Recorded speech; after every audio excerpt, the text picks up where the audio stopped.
Yachts for Sale blog, YouTube channel, opening a window into the world of yacht brokerage, and today asking a question that I think a lot of people must ask themselves when they see some of the stories that appear online. Is yachting dangerous? Because if you follow yachting on YouTube, Instagram, Facebook, or any of the online news sites, you do see a lot of dramatic incidents. Yachts catching fire, yachts sinking, yachts running aground, yachts involved in collisions. And of course, the problem with social media is that these things are amplified very quickly. A fire that once might have been reported locally is now filmed on somebody's phone, posted online, shared thousands of times, and within a few hours it can start to look as though the entire yachting industry is on fire. So in this vlog, I want to answer 5 questions. Are yachts actually becoming more dangerous, or are we simply seeing more of the accidents? What do the statistics tell us about serious yacht losses?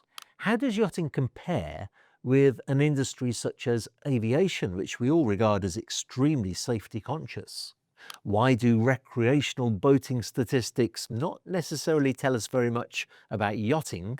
And finally, if you're thinking of buying a yacht, what should you actually do about all of this? Because my feeling, having looked into this, is that yachting is not risk-free. Of course it isn't. Nothing involving the sea ever is. But it may be nowhere near as dangerous as social media sometimes makes it look. Now, before we go any further, I want to make a very clear distinction. This vlog is not about boating. It's about yachting. And by boating, I mean the much broader world of small boats, open boats, lake boats, fishing boats, jet skis, weekend boating, and people going out on the water with very different levels of training, equipment, and discipline. That's not what we're talking about in this vlog. We're talking about yachting, and especially the sort of yachting that this channel usually deals with. Larger yachts, professional captains, trained crew, proper maintenance, safety systems, insurance requirements, surveys, procedures, passage planning, and a completely different mindset. Those two worlds shouldn't really be confused, because if you put them all together, then the statistics can become incredibly misleading. A small boat with an inexperienced operator, no life jackets, and a crate full of beer is one thing. A professionally crewed yacht is something else entirely. So now for the statistical part of this video, and I'm going to use the 30-meter plus superyacht fleet as a useful reference point. Not because yachting only starts at 30 meters, it doesn't. And not because the data is perfect, because it isn't. But because we do have some useful industry figures for yachts over 30 meters, and they give us a way of putting the headlines into context. According to industry data that was shared with me, in 2024, there were 12 superyachts totally destroyed. Now, 12 does sound like a lot, and apparently that was the highest number for a decade.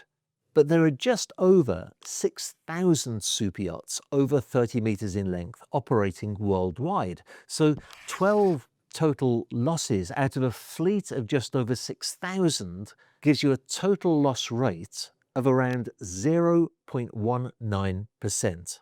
Now, of course, if it's your yacht, that statistic is of no comfort at all. If somebody's injured or worse, then statistics are of no comfort at all.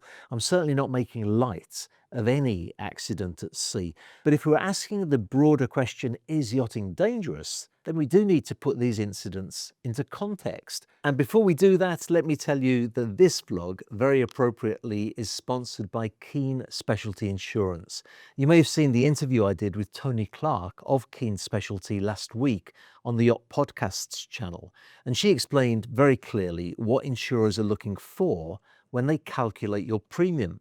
She also spoke about the personal interest that they take in your specific circumstances so that they can tailor the policy to your requirements. It's in everybody's interests that the vessel that you cruise on is as risk-free as possible. But accidents do happen from time to time, and Keen are there for you if that does happen. Doesn't have to be anything major, but even hitting another yacht in the marina or being hit can be costly. So it's important to know that you are covered. It's so easy to get a quote from them too. Just scan the QR code on screen now or click the link in the description. I'll also add a link to the interview so that you can find out more about them. Now, one useful comparison with yachting is commercial aviation. And I want to be careful here because the comparison is not perfect. A yacht's total loss figure is not the same thing as an aircraft accident figure. And I'm certainly not saying that yachting is safer than flying because that would be too simplistic. But it does give us a useful sense of scale. Commercial aviation is quite rightly regarded as extraordinarily safe. It is one of the most safety-conscious industries in the world. In 2024, the IATA recorded 46 commercial aviation accidents. And around that time, the active global commercial aircraft fleet was roughly 30,000 aircraft. So 46 accidents against a fleet of around 30,000 aircraft gives you a rough accident rate of about 0.15% of the fleet. IATA also recorded 7 fatal accidents in commercial aviation in 2024, again against a fleet of around 30,000 aircraft. That is roughly a 0.023% of the fleet. Now compare that with the Superyacht figure. 12 total losses against a fleet of just over 6,000 yachts over 30 meters gives a total loss rate of about 0.19%. Again, these are not identical measurements, but they are in the same broad order of magnitude. And I think that is the useful point. The Superyacht loss figure doesn't suggest an industry that's wildly out of control. It suggests that even in what appears to have been a bad year, the overwhelming majority of large yachts were not destroyed. They didn't sink.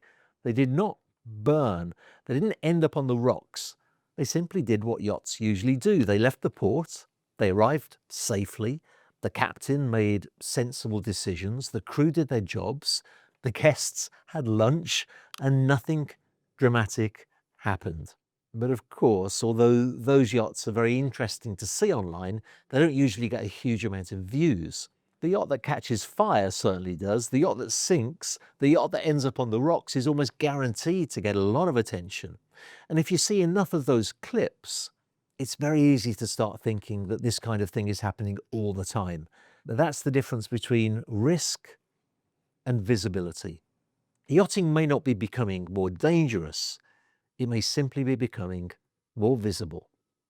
Now let's talk briefly about recreational boating statistics, because this is where the confusion often begins.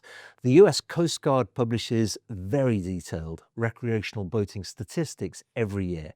In 2024, they recorded 556 recreational boating deaths. But when you look more closely at those figures, you see that many of the fatal accidents involve a very different type of activity from the yachting that we're discussing here. A very large proportion involve drowning. Many of those people were not wearing life jackets. Alcohol is a major factor, as is lack of training. And where the size of the vessel was known, most of the drowning victims were on boats under 21 feet. And that's obviously tragic.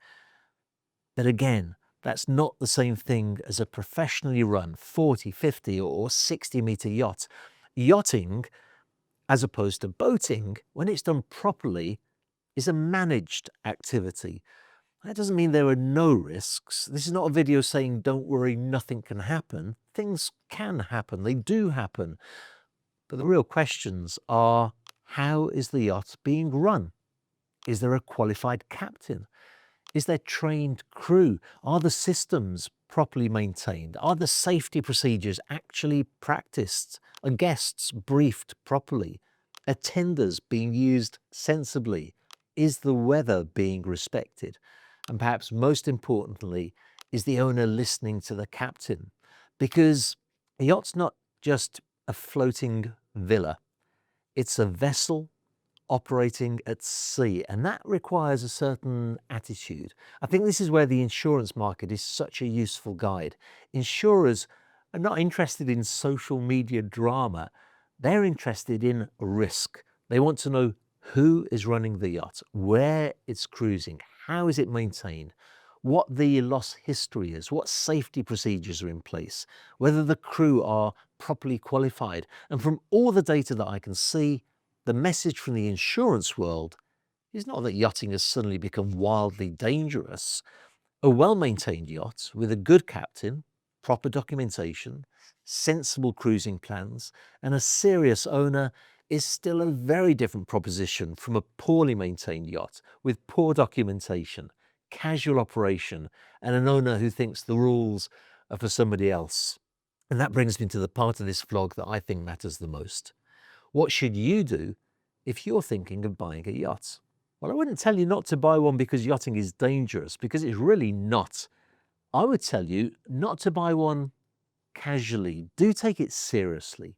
Hire good, competent crew, starting with the captain. Maintain the yacht properly. Listen to your captain. Respect the weather. Make sure the crew are trained. Make sure the safety systems are all up to date. Be disciplined with tenders. Be disciplined with alcohol. Be disciplined with guests swimming from the yacht. And understand that the sea doesn't care how much the yacht costs. Now that might sound obvious, but I think it's one of the most important points in yachting. The yacht may be luxurious and comfortable. It may have stabilizers, beautiful cabins, a beach club, a gym, a cinema, a chef, and every imaginable toy.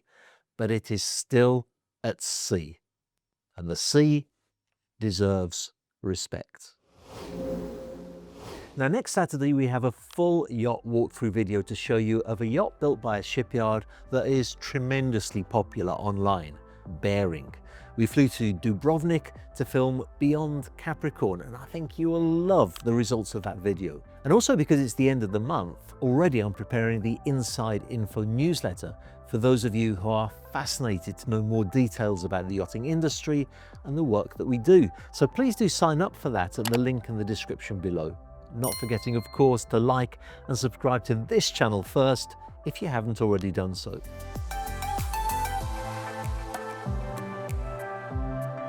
How long was that?